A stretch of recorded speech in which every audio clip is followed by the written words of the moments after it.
Si les enfants retournent à l'école, ça veut aussi dire que c'est le retour de nos téléséries québécoises préférées. Là, je sais pas pour vous, mais moi, je suis comme vraiment excitée de voir les nouveautés de cette année. Alors, je vous donne un petit avant-goût en vous emmenant au lancement officiel de l'automne 2019 de Radio-Canada.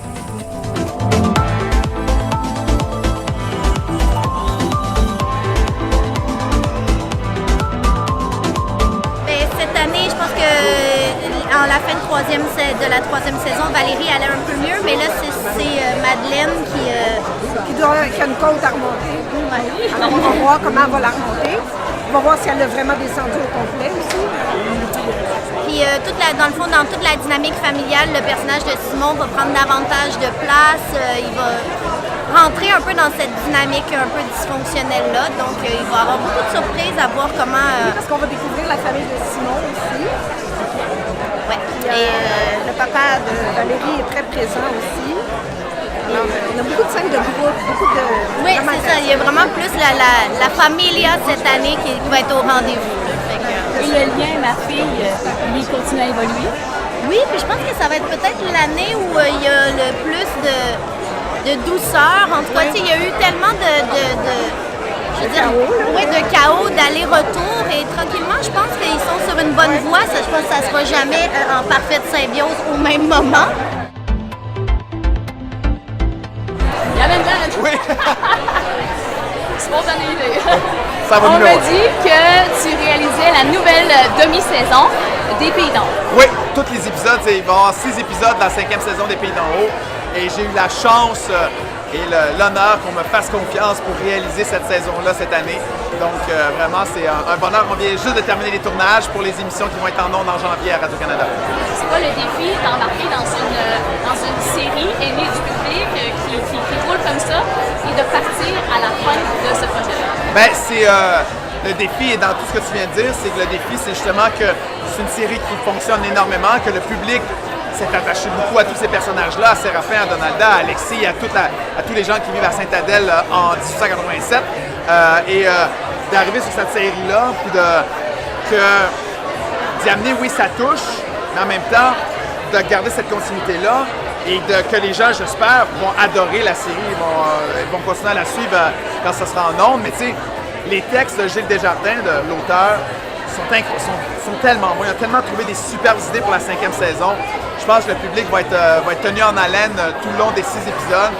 Les acteurs sont bons, les techniciens, toute l'équipe. Vraiment, ça a été un bonheur. Et surtout de me faire confiance, les producteurs, de me dire, regarde Yann, go, lance-toi. Tu sais, c'est un Far West. Tu sais, c'est du western. Il y a des chevaux, il y a des carrioles, il y a les costumes, coiffures, maquillage, les acteurs. On a un village à Rawdon qui est le village Sainte-Adèle, 1887. C'est tellement impressionnant que j'étais comme un gamin dans un magasin de bonbons qui avait comme, OK, il y a des guns, il y a plein d'affaires, des fusillages, c'est comme, my God, on peut tout faire. Il arrive à cheval et tout ça à dos de cheval, c'est comme, voilà, c'est merveilleux. Quand j'ai commencé à tourner, il était à peu près fin vingtaine, Alexis Labranche, puis maintenant il est rendu, début trentaine. Moi j'ai 37 personnellement, mais je pense que ça passe à la caméra, là, avec l'éclairage, j'ai l'air moins cerné. Mais Alexis, il a pris de la maturité, avec Donalda, c'est pas mal fini, il s'est marié avec Artémise, comme on a vu la saison passée, puis c'est vraiment beau de le voir évoluer à ce niveau-là, Alexis, ouais, il est rendu plus mature. Il est tanné des enfantillages. Aussi avec Séraphin, il y a vraiment, ça bouge avec Séraphin. On n'est plus dans une confrontation de gars épais. De macho. Exact. Quel a été tes plus grands défis justement pour ce personnage-là? Ouais, ça, c'est vraiment un des plus beaux rôles de ma carrière. Ouais. Puis j'ai fait beaucoup de cascades comme Alexis Labranche. J'ai fait du cheval. J'ai failli tomber du cheval une couple de fois. J'avais des belles batailles aussi. C'est un rôle très physique. J'ai failli me noyer aussi. À un moment donné, j'étais tout habillé, puis j'étais pris en dessous d'un Zodiac. Puis il fallait que je me fasse tirer à la carabine, puis je me noie. Puis en tout cas, c'était ça, des beaux défis physiques. L'adaptation a été faite par Chantal Cadieux, qui est mon amie. C'est une grande autrice. Et j'ai eu la chance que ce soit mon amie qui fasse l'adaptation parce qu'elle a été très fidèle au livre. Le livre, Le Monstre et Le Monstre la Suite, ensemble, ils ont 800 pages. Donc, on ne pouvait pas montrer 800 pages à l'écran. Donc, on a choisi des moments. Et j'avais mon mot à dire en tant que collaboratrice au contenu également. Donc, on a choisi les moments. Ça ressemble vraiment à mes livres, mais en saison parle des 2 bouquins ou on peut s'attendre à une suite l'année prochaine avec ça? C'est la question qui revient le plus souvent. Alors, Le Monstre de la série, c'est le premier livre et une toute petite partie du deuxième. Maintenant, moi, je trouve nécessaire d'avoir la suite portée à l'écran également parce que ça ne s'arrête pas là quand on quitte un M. Le degré de dangerosité augmente de façon fulgurante et la reconstruction, elle est lente, elle est difficile, elle est ardue et j'ai besoin qu'on voit ça à l'écran. Les victimes ont besoin de voir ça aussi, de comprendre ça. Les gens aussi ont besoin de comprendre cet aspect-là. Donc, pour moi, il y a une série 2 possible. Maintenant, à voir avec les codes d'écoute, mais avec le succès qu'on a eu à tout.tv, j'espère que les gens vont être au rendez-vous le 11 septembre. Alors, Le Monstre, c'est l'histoire de Sophie, mon alter ego. Sophie rencontre M, qui est M comme monstre, M comme malade, M comme manipulateur. Elle le rencontre à 18 ans. Une histoire d'amour incroyable débute, mais elle va descendre aux enfers petit à petit. Et ce prince charmant-là va devenir bourreau. Et finalement, Sophie va réussir à s'en sortir, mais en se battant pour sa propre vie. Merci. Puis on parle de moi, c'est quand même incroyable. Dire ça, puis c'était ma vie. C'était ma vie. Oui. J'en ai des frissons, ça me touche. Tu sais, de le dire, c'est assez particulier. Ouais. Nouvelle série qui sera un must à Radio-Canada, Cérébrum. Alors, parlez-moi un peu de votre personnage de cette série-là. En fait, mon Dieu, c'est un psychiatre qui est plus près de la façon de soigner, qui est plus près d'un psychologue que d'un psychiatre, mais c'est un médecin. Il soigne des gens qui ont des maladies mentales quand même assez sérieuses. Il est très impliqué dans son métier, tout ça. Et à un moment donné, il sent quelque chose un peu avec sa femme qui prend le champ tranquillement. Elle veut lui parler, il se donne rendez-vous. Et elle se présente jamais. Elle disparaît. Et on commence avec ça. Sa femme disparaît. Donc là, c'est la descente aux enfers pendant 10 épisodes. Dans cette situation de crise, quels ont été vos défis en tant qu'acteur pour ce personnage-là?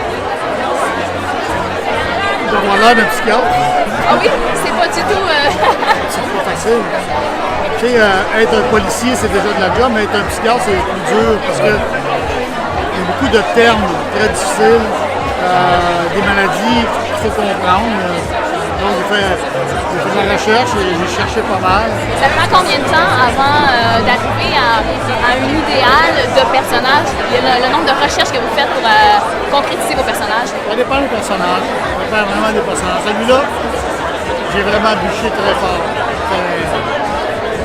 Est-ce que vous diriez que c'est un rôle qui a été dans les plus difficiles que vous avez... Oui, clairement. Clairement, c'est un gros défi technique. On voit que je suis quelqu'un qui est assez autonome et tout, puis je suis la blonde du personnage principal. La blonde du fils du personnage, c'est compliqué. La blonde du fils du personnage principal.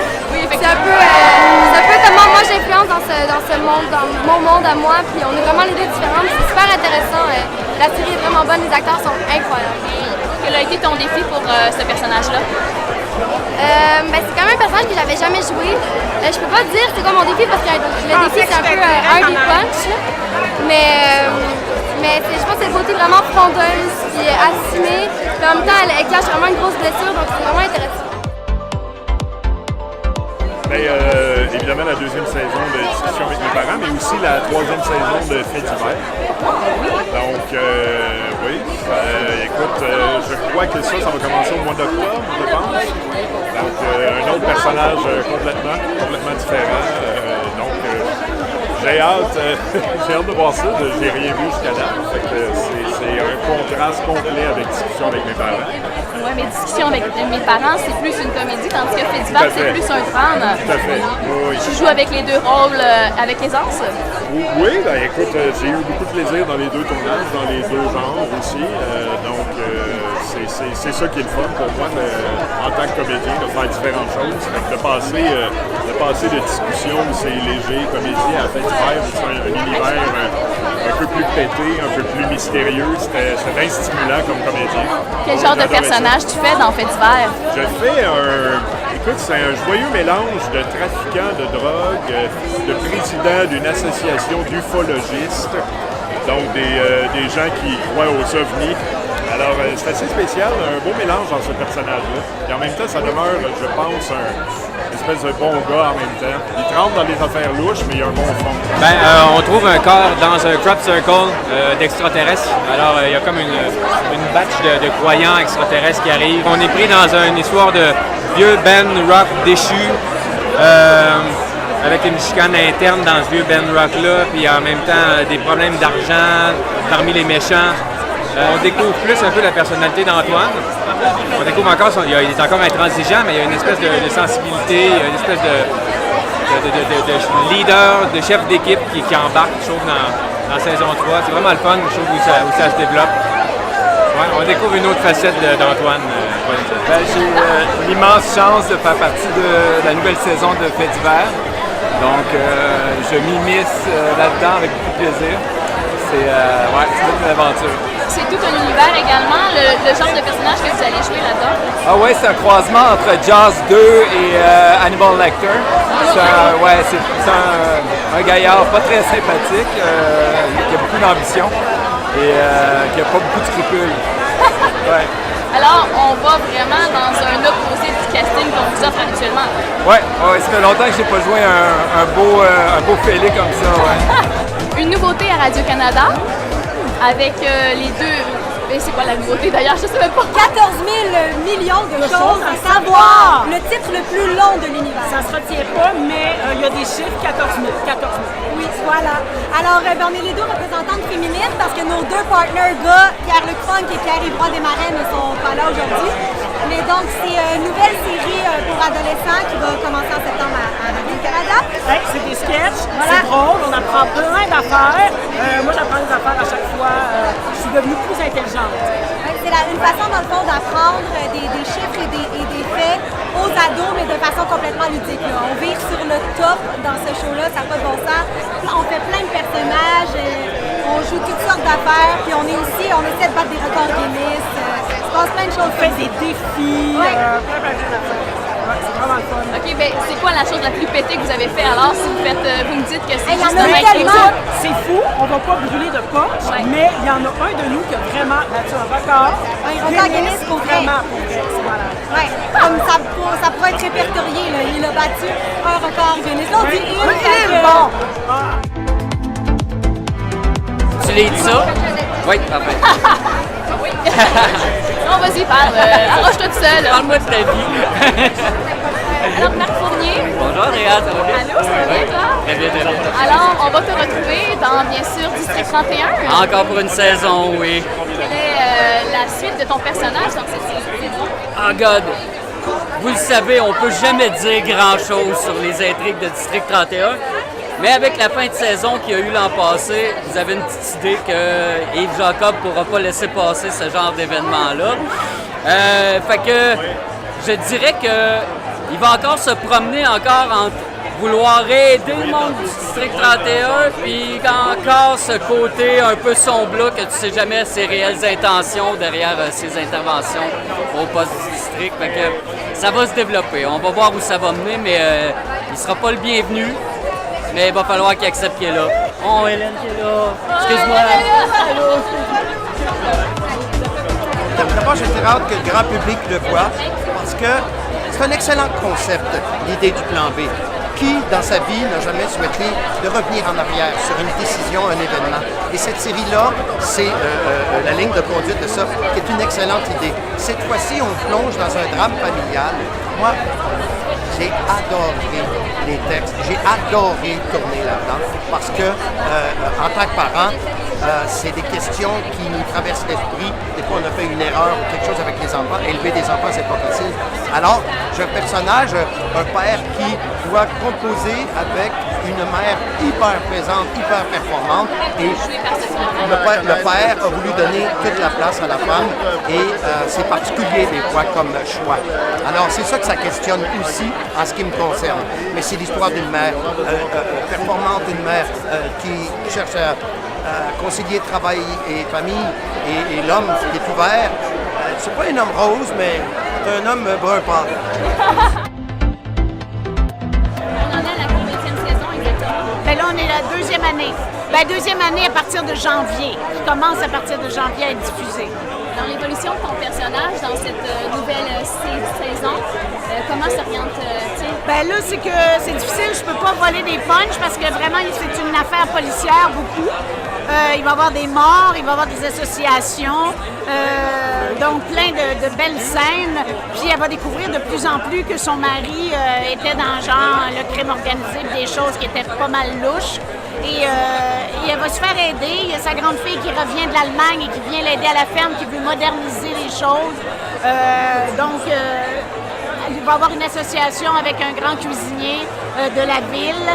Fait que ça va être bien intéressant. Toutes sortes de choses. C'est difficile de tout raconter parce qu'il se passe tellement de choses, mais c'est un petit thriller, vraiment.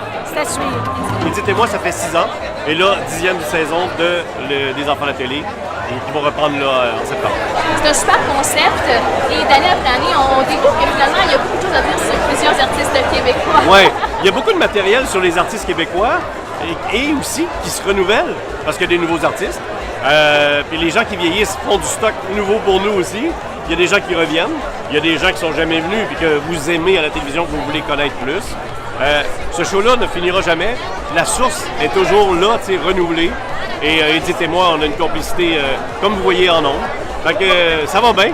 On est en santé. Ce show-là est en santé. Et on a une bonne cote d'écoute aussi, soyons francs. Alors, on vogue vraiment dans un bonheur. Ça va bien, tu as une bonne co-animatrice, tu as des bons invités. C'est quoi ton défi, alors, dans cette saison? Bien, de garder. Mon défi, c'est de rester puis de garder. C'est ça, ça a toujours été le même défi dans ma carrière. Mais les enfants de la télé, tu sais, il y a des gens qui vont dire « Ah, ça fait 10 ans, OK, c'est passé. » C'est pas vrai. C'est plein de pétillants, c'est encore un feu d'artifice à chaque fois. C'est quoi tu manges? C'est comme de la petite poutine là-bas. Pommes de terre grelot avec petite sauce lyonnaise et un bon fromage québécois. Un petit fromage canadien-français. C'est vraiment du bon manger. On mange très bien dans ces lancements de programmation. C'est une belle journée. Et ouais, on va te voir à l'antenne au poste à Saint-Gilles. Ouais. Parle-moi un peu de cette saison. Écoute, on est dans le jeunesse, mais en fait, on est dans le rendez-vous familial. Une compétition où on retrouve 100 jeunes de 14 à 17 ans qui s'affrontent dans un contexte de questions de connaissances générales, calcul, évasion. Il y a de la variété, de l'observation. C'est vraiment une grande fête du savoir et de l'intelligence. Oui! Alors, tu animeras une quotidienne. Alors, du lundi au vendredi, tu vas être sur les ondes de Radio-Canada. Gros défi pour toi? Oui, gros défi. Oui, gros défi d'horaire aussi, parce que je fais aussi format familial en même temps, à un autre poste. Mais oui, gros défi. En même temps, on a une super équipe. C'est une gigantesque. J'ai jamais vu une grosse équipe de même. Moi, d'habitude, on est 5 dans une équipe télé dans mes shows. Là, il y avait 40 personnes. Tout le temps, tout le monde travaille là-dessus. Oh mon Dieu, c'est fou. Mais ça roule bien, là. On va se le dire. Ça parle de quoi? Ça va parler de tout, en fait, de ce qui est dans l'air du temps. Fait que c'est vraiment ça. Tu sais, quand tu vas souper avec des amis, il y a toujours un 20 minutes au début où tu débriefes de la journée. Tu sais, tu vois, aujourd'hui, ça n'a pas d'allure. Le prix du gaz, Trump, Céline, c'est là que c'était pas de sens. Fait que c'est un peu ça. C'est ce qui est dans l'air du temps. On rassemble 4, 5, 6 personnes autour d'une table. On en jase comme si on était chez nous. C'est une fin de journée comme quand tu vas prendre un verre au pub, mettons, c'est un peu ça l'idée. C'est bien convivial. Puis autour de la table, il y a autant des acteurs, des vedettes que des docteurs, des spécialistes en marketing, historiens, scientifiques. Tout ce monde-là est mélangé. On donne notre opinion, on jase dans la bonne humeur. Le gros secret, c'est d'être bien niaiseux. Et de ne pas se tanner, même après tout ce temps-là, quand tu vas voir une conférence de presse avec 2 ministres plates, 3 verres d'eau et un néon, puis de trouver ça quand même le fun après 20 ans, je trouve que ça relève de la psychiatrie. Moi, j'ai encore du fun à faire ça. Il y a une grande connivence entre le public et nous parce que souvent, tu sais, ceux qui nous avertissent, ceux qui nous filent des sujets, c'est souvent le public. Fait que dans le fond, moi, je suis comme le service à la clientèle de ceux qui m'écrivent « Hey, va donc voir mon maire qui s'est passé à l'hôtel de ville mardi passé. » Il y a une grande connivence. Je dis que c'est peut-être ça qui aide beaucoup si le public arrête de nous écrire et de nous donner des sujets, il n'y a plus d'infoman. On ne dépend que d'eux. Je ne peux pas trouver une demi-heure de bons sujets tout seul dans la rue. Donc, c'est vraiment cette espèce de relation. Dans le fond, on exploite un peu le public. C'est nos meilleurs recherchistes et ils ne sont pas payés. Ben, écoute, moi j'ai un petit projet qui s'appelle le Bye Bye. Mais sans joke, un tout petit. Un tout petit, on a déjà commencé à travailler dessus. Ça fait 3 semaines que je travaille dessus avec mon équipe. Puis on écrit des textes. Puis ça fait 2 cauchemars à date que je fais sur le Bye Bye. Le monde fait du bateau en ce moment. Moi, je fais de l'angoisse et des cauchemars par rapport au jour de l'an. Écoute, c'est sûr que là, l'an passé, c'était le 50e. Puis, regarde, on va toucher du bois. On a battu le record de fait d'écoute. C'est incroyable. C'est vraiment le fun quand ça arrive. Et après ça, le lendemain de tout ça, tu dis, hey, c'est vrai, on en fait un autre. On part-tu vraiment le lendemain ou on attend on ne part pas le lendemain, mais on y pense quand même. Parce que, tu sais, c'est qu'on vient d'en faire un, on fait-tu l'autre? Fait qu'il y a comme beaucoup de pression cette année. Énormément de pression, finalement, pour moi-même, pour nous autres à l'interne. Fait qu'on a relevé l'équipe de comédiens, on a des nouveaux auteurs avec nous autres, des jeunes auteurs, puis on part en force, puis go. Mais on va voir ce qui va arriver. Là, tu dis, on a renouvelé l'équipe de comédiens. Ouais. J'imagine que, je ne sais pas si tu as le droit de nous parler un peu de... Ah oui, ben oui, cette année, on a Claude Legault qui avait joué l'an dernier, Patricia qui revient. On a 3 filles, Anne-Elisabeth Bossé, Julie Le Breton, Glenn Tremblay, puis on a Midi Poussaïdan sur un nous aussi. Ça va être vraiment le fun. Wow, ben, on a hâte de voir ça. Ok, ben c'est quoi? Moi aussi. J'ai hâte de voir la réaction. La bonne façon, je pense, de le résumer, c'est de voir que le passé se rattrape dangereusement le présent. Alors, je pense qu'il y a plein de portes qui se sont ouvertes au niveau de ses enfants, le passé, la maladie, savoir si ses enfants ont le gène aussi de la maladie, son identité. Il y a plein de portes ouvertes, en fait, là, en ce moment. Quels ont été les plus gros défis, justement, de jongler avec cette maladie-là, de devoir travailler comme comédien? Bien, je dirais qu'on n'est pas encore plongé beaucoup dans la maladie comme telle. Hein? C'est un Alzheimer précoce, c'est déjà l'annonce. Savoir aussi si ses enfants l'ont. Vouloir avertir ses enfants dans sa première vie aussi. C'est vraiment ça pour Anémone. Je pense qu'on va plus placer la maladie comme telle dans l'an 2. On commence à l'installer, tu sais.